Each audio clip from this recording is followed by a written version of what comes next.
Chers amis du Sénégal et du monde, bonjour ou bonsoir, où que vous soyez, au Sénégal ou à travers le monde. Votre émission autour du micro reprend sa course. Comme vous le savez, nous avons observé pratiquement un mois de silence. Silence dû à beaucoup d'événements qui se sont déroulés, notamment le Magal, le Gamou. Notre préoccupation a été beaucoup plus religieuse que politique. Mais nous allons reprendre notre émission autour du micro et autour de l'ouvrage que j'avais réalisé, Sénégal, les nouveaux chantiers de la démocratie. Et cet ouvrage qui est édité en France, comme je vous l'avais dit, en 2016, est toujours d'actualité. Parce que si nous avons engagé la question de savoir quelles sont la trajectoire et les perspectives de la démocratie sénégalaise, il est vrai qu'après 4 ans, après la publication de cet ouvrage, nous pouvons le lire pour tirer les enseignements. Parce que, en définitive, s'il s'agissait d'une vision, on peut dire d'une vision prophétique, l'essentiel de ce que nous avons écrit dans cet ouvrage s'est réalisé. Qu'est-ce qui s'est réalisé? Beaucoup de choses. Du point de vue des alliances politiques, mais aussi du point de vue des perspectives politiques au Sénégal. Et je ne vais pas suivre l'évolution chronologique de cet ouvrage aujourd'hui, parce que je voulais partager avec vous mes réflexions d'il y a 4 ans autour de la perspective politique au Sénégal. Et cette perspective politique, je l'avais dit, va se faire autour d'une reconfiguration du jeu politique au Sénégal. Et j'avais dit dans cet ouvrage ici, présent entre mes mains, pour coller à l'actualité, quelle était la perspective politique, par exemple, d'un Idrissa Seck? Et ici, dans le chapitre réservé à la page 54, ce que j'avais appelé la tragédie des premiers ministres sous Wade, j'avais cerné la personnalité du président Idrissa Seck. Dans la tragédie des premiers ministres sous Wade, parce que j'avais dit qu'en définitive, Wade, après Senghor, après Abdou Diouf, a été le chef de l'État qui a utilisé beaucoup plus de premiers ministres. Et ces premiers ministres, le service qu'ils ont rendu à la République sous le magistère d'Abdoulaye Wade s'est terminé plus ou moins pour chacun d'eux de manière plus ou moins dramatique. Et la tragédie des premiers ministres, j'avais commencé par Moustapha Niasse, que j'avais intitulé Moustapha Niasse, la récompense politique, parce que comme vous le savez, il avait soutenu Wade en 2000 lors des élections et c'était la récompense politique. Après Moustapha Niasse, j'avais parlé de Mame Madior Boye, une gouvernance au féminin, la première femme premier ministre au Sénégal. J'avais parlé, et je vais y revenir, de M. Idrissa Seck, l'homme au jeu politique caché.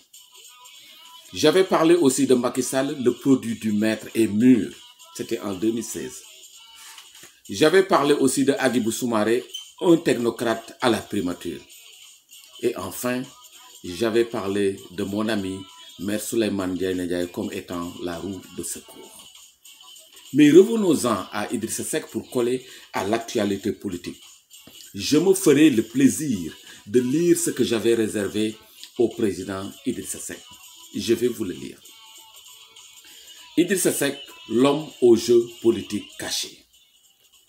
Les observateurs de la vie politique du Sénégal avaient considéré l'élection présidentielle de 2000 de Abdoulaye Wade comme étant sa dernière élection, comme opposant après les multiples tentatives infructueuses.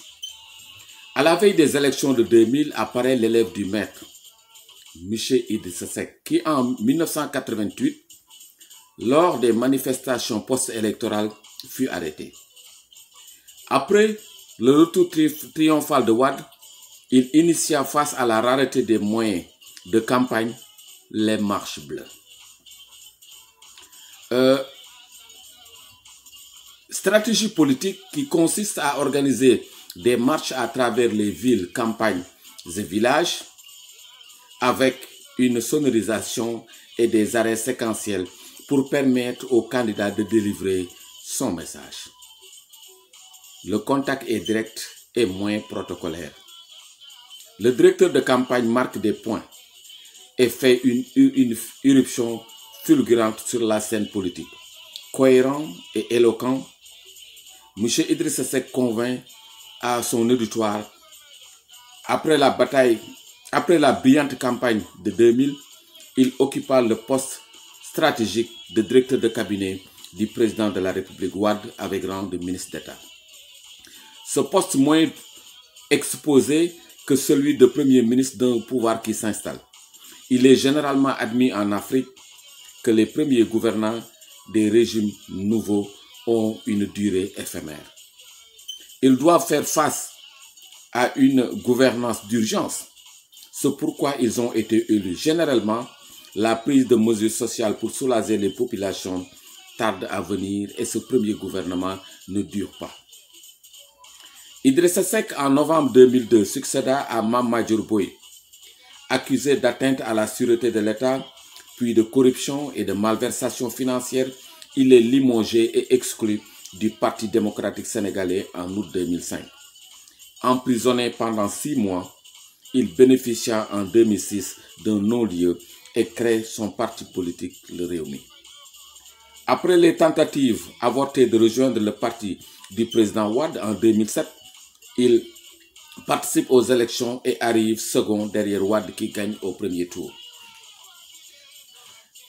Idrissa Seck, en janvier 2009, il se réconcilie à nouveau avec Wade et en avril 2011, il est encore exclu du PDS et annonce sa candidature aux élections présidentielles de 2012. Après la victoire, au deuxième tour, il apporte son soutien sans condition à Macky Sall. Son parti est présent dans le gouvernement qu'il ne cesse de critiquer, posant ainsi les jalons d'une rupture certaine. Si la carrière politique de Idrissa Seck semble compromise, cela est dû en partie à son jeu caché avec Wade, qui a fini de semer le doute sur l'électorat. Si Wade a joué avec Diouf, cela était plus acceptable dans un contexte de confiscation des libertés. Le contexte est nouveau. Les Sénégalais ont défait Wade, mais ils ont préféré Macky Sall à Idrissa Seck, tous issus de la même famille libérale.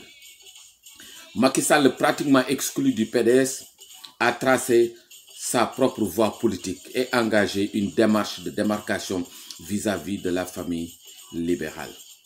Idrissa Seck n'a pas pu gérer sa carrière politique. Il a voulu brûler des étapes en voulant devenir le 4e président de la République du Sénégal. Et en 2016, je disais, il risque de payer cher cet empressement, car en politique, les fautes se payent cash et les réparer demande un changement de comportement politique et de stratégie.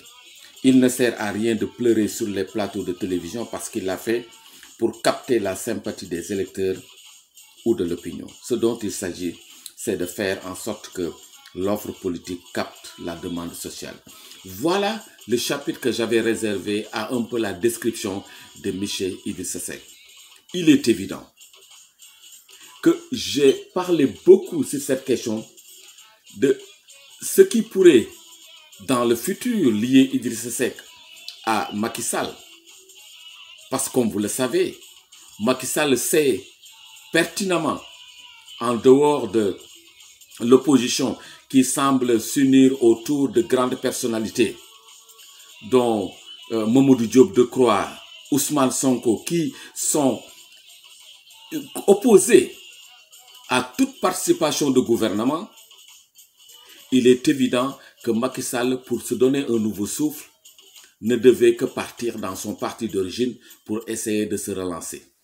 Et ce qu'il a tenté de faire. Et il l'a fait autour de la personnalité d'Idrissa Seck. Pourtant, il ne l'a pas fait autour de la grande personnalité de Abdoulaye Wade, parce que comme vous le savez, Macky sait pertinemment que actuellement, au niveau du famille libérale, Wade ne lui tolérera jamais le comportement qu'il a eu envers son fils et qui n'est pas encore réglé, parce que son fils est toujours en exil.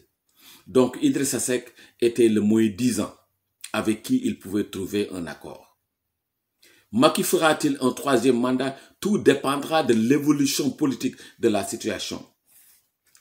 On peut d'ores et déjà annoncer que dans sa tête, il est en train de voir comment va se dérouler sa collaboration avec Idrissa Seck. Et de ses premiers 6 mois et de sa première année dépendra de la décision que prendrait Macky Sall pour le troisième mandat. Mais aussi, il serait très intéressant de regarder et d'avoir une analyse. C'est pourquoi Macky Sall s'est séparé de Aminata Touré. Et je l'ai dit dans cet ouvrage en 2016, qu'en fait, la prochaine victime de Macky Sall sera Aminata Touré. Parce que Macky, c'est pertinent. Aujourd'hui, c'est une autre analyse qu'il faudrait faire. Macky est entouré par ce qu'on appelle les trotskistes. Et Aminata Touré est parmi les leaders des trotskistes. Et comme vous le savez, la stratégie de Trotsky, c'était face à ces contradictions. D'ailleurs, Trotsky a été assassiné par les partisans de Staline. Donc, les trotskistes qui sont autour de Macky Sall ont une stratégie politique différente. Parce que Trotsky, devant la suprématie de Staline, avait appelé ses partisans à se disperser dans les partis politiques, à se disperser, à être à l'intérieur des partis. Et à chaque fois qu'il y a éclatement de partis, de prendre la partie qui est la plus intéressante. Et Aminata Touré et les trotskistes.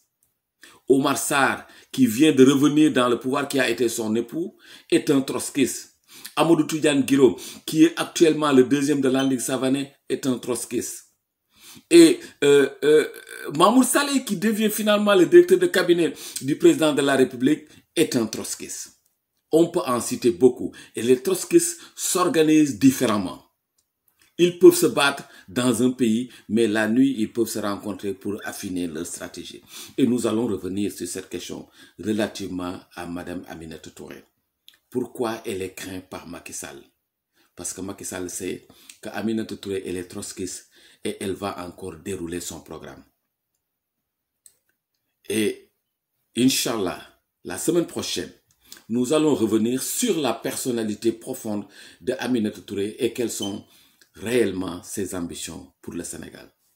Et nous allons vous dire, chers amis, que voilà un peu la reprise que nous avons voulu consacrer à notre chronique de ce problème, de ce dimanche ou de ce week-end autour du micro.